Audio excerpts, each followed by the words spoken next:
Bem-vindos ao portal Livrocast. Hoje a gente vai mergulhar de cabeça numa das ideias mais famosas e talvez mais mal interpretadas da espiritualidade moderna. Com base nas reflexões do pesquisador João Vitor Barro, a gente vai desconstruir uma crença que, sem que a gente perceba, pode estar bloqueando nosso progresso de verdade. Essa frase soa familiar, né? Aquela promessa de que para conseguir uma nova realidade é só se manter naquelas good vibes o tempo todo. A ideia é simples, até que bem atraente. Mas na prática, será que funciona mesmo? E se essa busca sem fim pela positividade for, na verdade, o grande erro que nos deixa parados no mesmo lugar? Vamos investigar a fundo por que essa abordagem que é tão popular pode ser uma verdadeira cilada. Então vamos começar por essa armadilha, que é a mais comum de todas, essa busca incansável por ser positivo. É bem aqui que muita gente acaba tropeçando sem nem se dar conta. O João Vitor Barro usa uma analogia que é, olha, perfeita para isso. É como fazer uma dieta radical. A gente até consegue manter por uns dias, quem sabe uma semana, mas não dá para sustentar. É um esforço extra, sabe? Uma força que vai contra a nossa natureza. E claro, uma hora essa força acaba. E aí, quando essa energia que a gente forçou para cima inevitavelmente cai, o que aparece? A culpa. Aquele sentimento de falha, de não conseguir manter o combinado. E como a gente vê aqui, esse sentimento de não sou bom o suficiente é, na essência, uma frequência de escassez. E a lei é clara, escassez só atrai mais escassez. Aí pronto, cria-se um ciclo vicioso que nos prende exatamente onde a gente não queria estar. O ponto central aqui é que essa ideia de positividade constante vai contra a própria natureza do universo. E para a gente entender isso, a gente precisa olhar para uns princípios bem mais antigos e, digamos, mais fundamentais. A gente tem uma tendência, quase cultural, de enxergar o progresso como uma linha reta, sempre para cima. Mas olha, filosofias antigas, como as leis herméticas, mostram uma realidade bem diferente. O universo não funciona em linha reta. Ele funciona em ciclos, em polaridades. Existe um fluxo e refluxo constante em tudo, absolutamente tudo.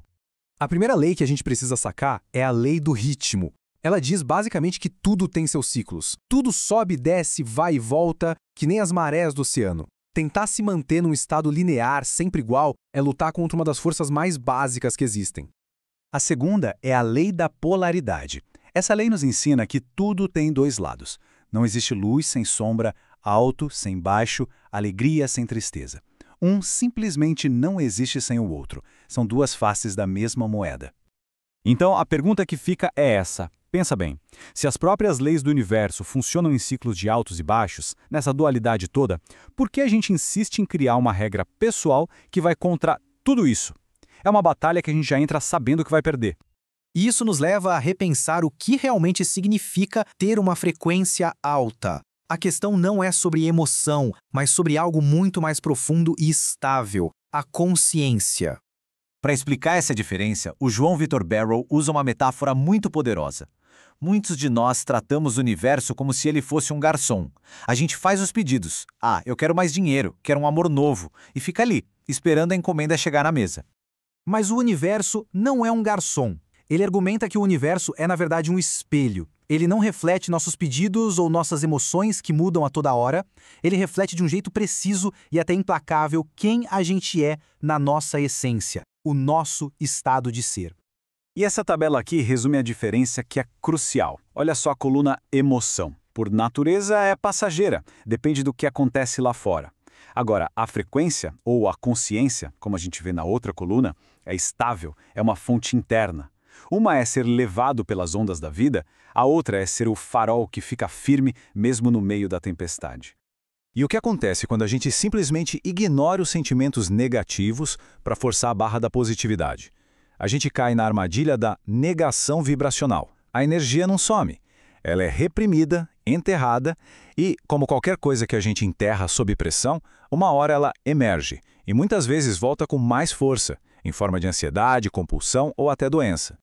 Ok, então, se a chave é mudar nosso estado de ser, a nossa consciência, por que é tão difícil?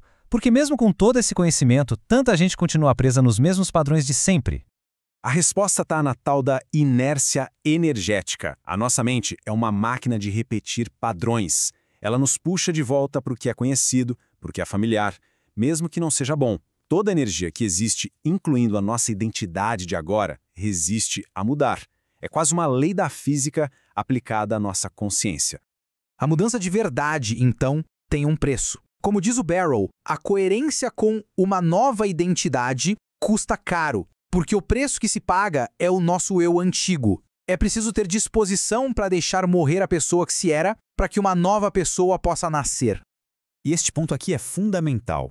Quando a mudança de verdade começa, muitas vezes o caos se instala. As coisas podem até parecer piores antes de melhorar, mas isso não é um sinal de fracasso. É o oposto, é um sinal de confirmação. É a energia antiga reagindo, brigando com a nova.